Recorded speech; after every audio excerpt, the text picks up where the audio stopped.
Hi everyone. So I'm going to show you how you can go about preparing your slides and your screencast for the parents' back to school night. So you're going to start from the slide template that you were sent. It's got 3 slides, and you're going to click into it, and you're going to first make a copy of it so that you can edit your part. So this is actually a copy I've already made, but all you need to do is simply go to File. You're going to go to File, make a copy, and then copy the entire presentation to the place on your drive you'd like to save it. Then what you can do is in your copy, you can go in and start editing the pieces that you need to. So course name, and then of course your name. You can remove that other part and just put in your full name.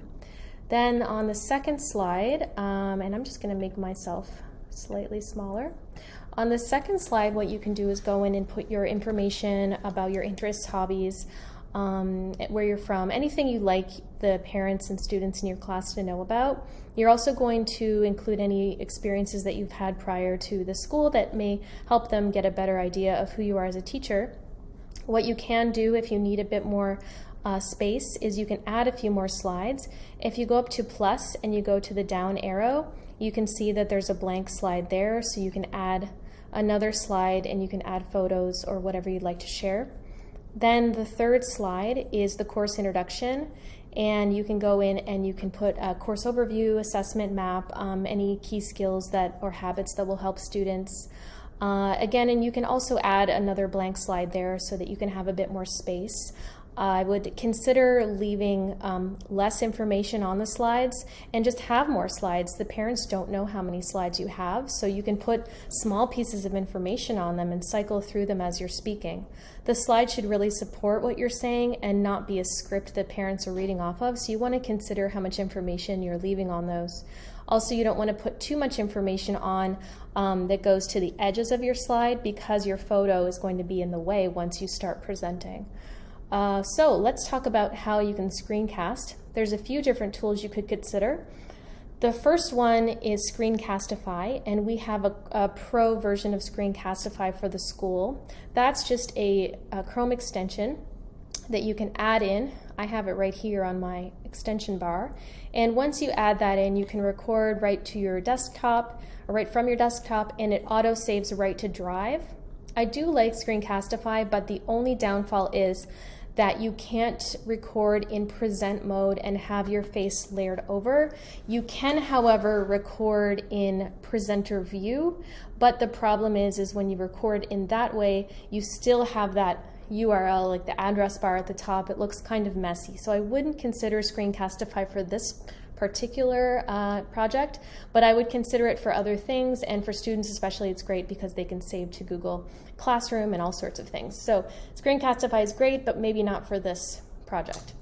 Another option is Zoom.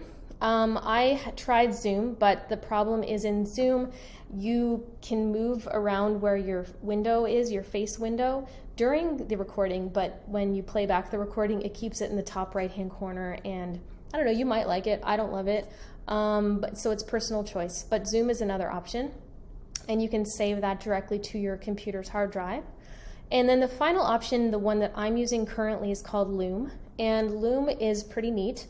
Loom allows you not only to move around your window, like Screencastify does as well, but it also makes it a circle, which I like. And the circle, you can adjust the size of it. And if you download the Loom app for desktop, you can also make it the size of the screen. So you could feel free to, make yourself larger for a bit if you'd like to. Totally up to you. But Loom is fun in that way. Another great aspect of Loom is that when you're presenting, so for example, say we're beginning, you can go up to present mode, and you can present your full screen with your face in the bottom, and you don't have any of the menu bar or any of that stuff in the way, which I find pretty annoying. So you can record in Zoom, you can control throughout your slides presentation, and then when you're finished, you just say that you've finished the entire presentation. You can stop, and Loom will save. You can download it directly to your computer and then upload that to Drive. Upload it to iMovie if you want to add some titles. And Loom is also cool because they do have a free, you can apply to get a free educator account. So if you go to Loom for Chrome, you can add the extension, but if you go to loom.com,